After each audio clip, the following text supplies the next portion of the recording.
Hello geometry students, and today we are going to prove some very important results in theorems in geometry, and that the first one we're going to prove is the 45-45-90 triangle theorem.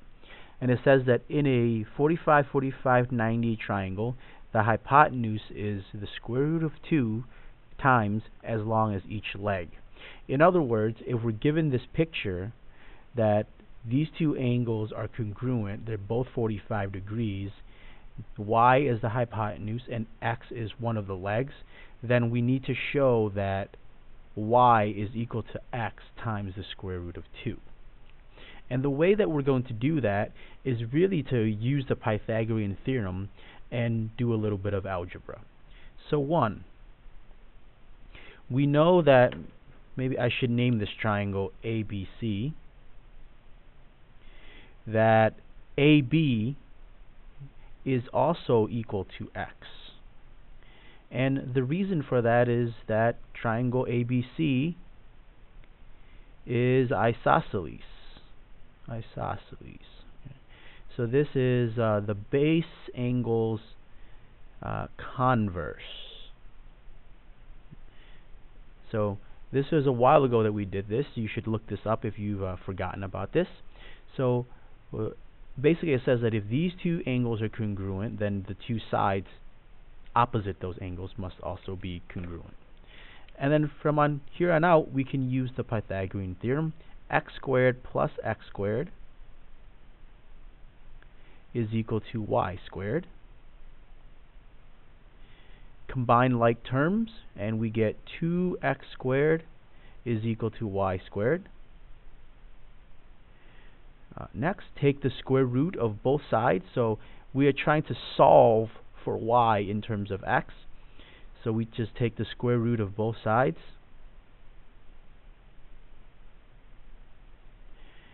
And see what that result is equal to.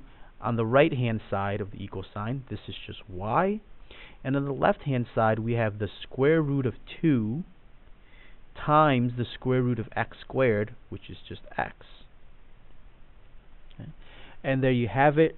We are able to complete this proof of this very, very useful theorem. So to recap, what it says is that if we have a right triangle that is also isosceles, a 45-45-90 right triangle, then we can quickly find the length of the hypotenuse if we're given the length of one of the other sides. Okay.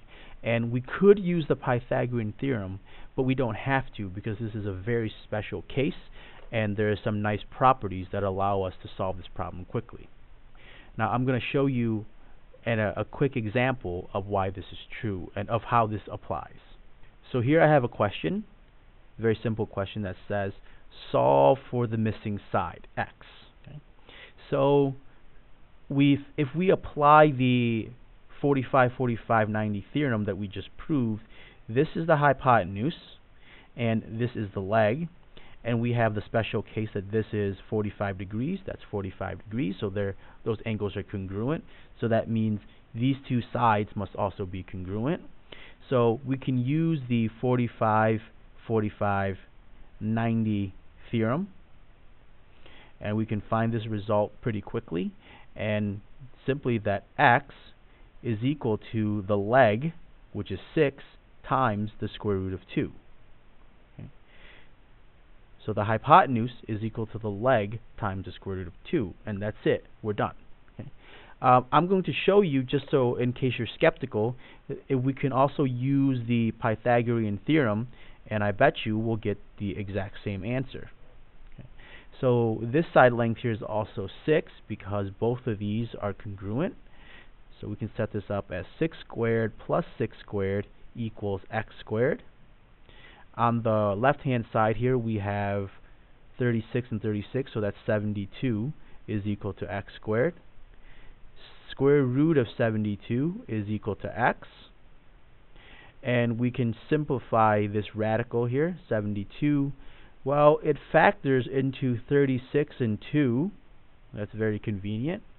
36 is a perfect square. Root 2 is the square root of a prime number, so it cannot be simplified any further. So this we get root 36 times root 2, or 6 times root 2, which is the exact same thing that we got before.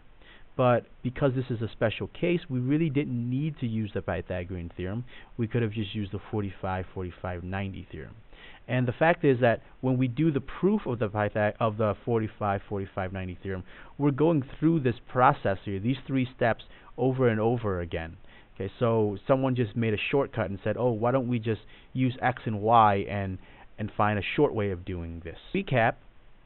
So to recap, when we are proving this 45-45-90 theorem, all we're really doing is applying the Pythagorean theorem for a very special case when this leg and this leg are both equal to each other. Thank you for watching. As always, ask your teacher for help. Keep working at this if you have a hard time. Have a wonderful day. I am going to post another video here that moves on to the next theorem, which is the 30-60-90 theorem.